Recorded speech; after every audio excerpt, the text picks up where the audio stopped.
Shalom, selamat pagi Bapak Ibu, saudara-saudari yang dikasih Tuhan dimanapun Anda berada. Mari kita bersatu dalam doa. Bapa yang bertata dalam kerajaan surga, di dalam tangan-Mu kami serahkan kehidupan kami. Ajar kami untuk tetap setia Tuhan, berjalan di jalan-Mu Tuhan, mumpung Engkau masih memberikan kesempatan buat hidup kami. Di dalam nama Tuhan Yesus kami berdoa. Amin. Iman yang gugur. Lukas 22 ayat 31 sampai 34 mengatakan, Simon, Simon, lihat, iblis telah menuntut untuk menampi kamu seperti gandum. Tetapi aku telah berdoa untuk engkau, supaya imanmu jangan gugur. Dan engkau, jika engkau sudah insaf, kuatkanlah saudara-saudaramu. Jawab Petrus kepadanya, Tuhan, aku bersedia masuk penjara dan mati bersama-sama dengan engkau.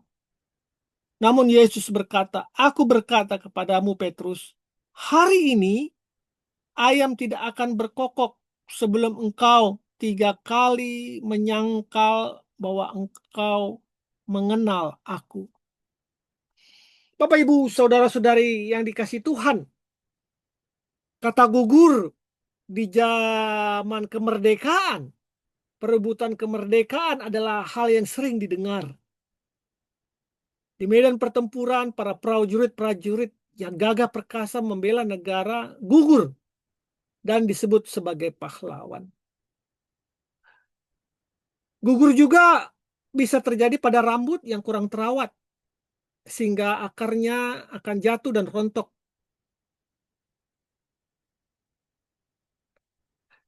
Pada musim kemarau, daun-daun mulai menguning dan akhirnya berguguran di tanah. Itu juga bisa disebut gugur. Tapi pernahkah terpikir oleh Anda bahwa ada jenis keguguran lain yang sebenarnya malah menakutkan?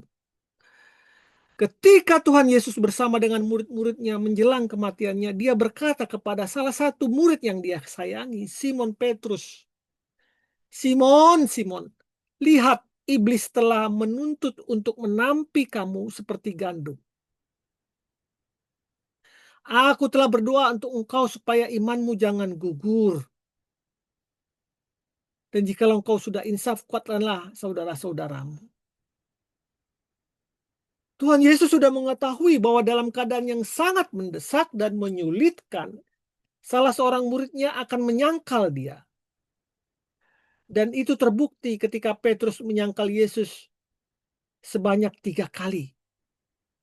Imannya menjadi gugur karena ketakutannya. Di hadapan orang banyak. Dia takut. Dia dikenali sebagai murid dari Tuhan Yesus.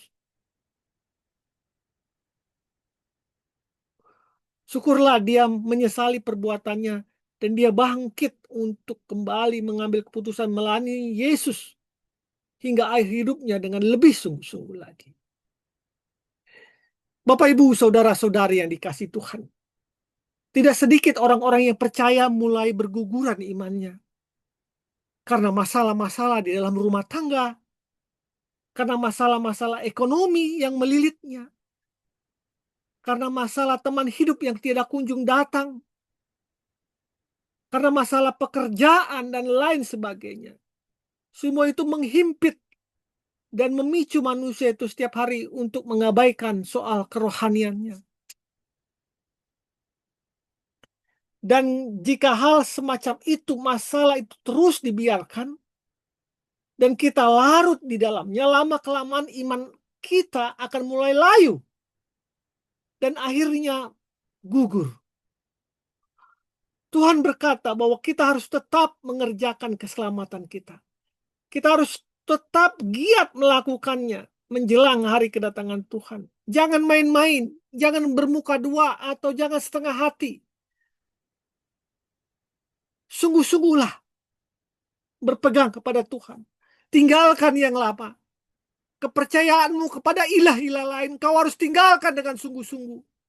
Datang kepada Tuhan, Sang Penciptamu, Sang Pemberimu roh kehidupan itu. Jangan suam-suam kuku, Bapak Ibu. Itu akan mengakibatkan keguguran imanmu. Imanmu akan mati. Sungguh-sungguh dan bertekad hati mengikut Tuhan. Membaca firman-Nya dan melakukannya.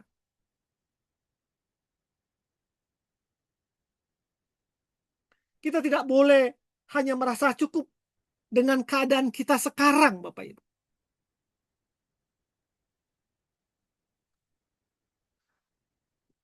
Tubuh jasmani, bahkan tubuh rohani kita perlu perawatan khusus dan mendapatkan perhatian utama. Rawatlah kerohanian Anda, agar iman Anda tetap bertahan, tidak sampai gugur. Berpautlah kepada Allahmu dengan sungguh-sungguh. Ingat, waktumu hanya sebentar. Tuhan memberkati. Mari kita berdoa. Bapa yang di dalam kerajaan surga, saat ini aku datang padamu Tuhan. Memohon agar Engkau menguatkan imanku senantiasa. Aku menjadari menghadapi banyaknya tantangan di dunia ini. Aku kadang merasa lemah. Tetapi oleh kekuatan roh-Mu, aku akan menjadi kuat kembali. Sebab itu biarlah roh-Mu senantiasa menuntun aku. Membimbing aku. Agar semakin lama aku semakin yakin dan percaya. Mengiring Engkau. Dan menjadi kuat bersama Engkau. Terima kasih Tuhan Yesus. Dalam nama-Mu aku berdoa. Amin. Seperti pohon yang sudah kering dan tidak menghasilkan. Demikianlah kita tidak dapat mengharapkan sesuatu dari iman yang telah gugur. Selamat pagi, selamat berkarya. Tuhan Yesus memberkati kita. Amin. Amin.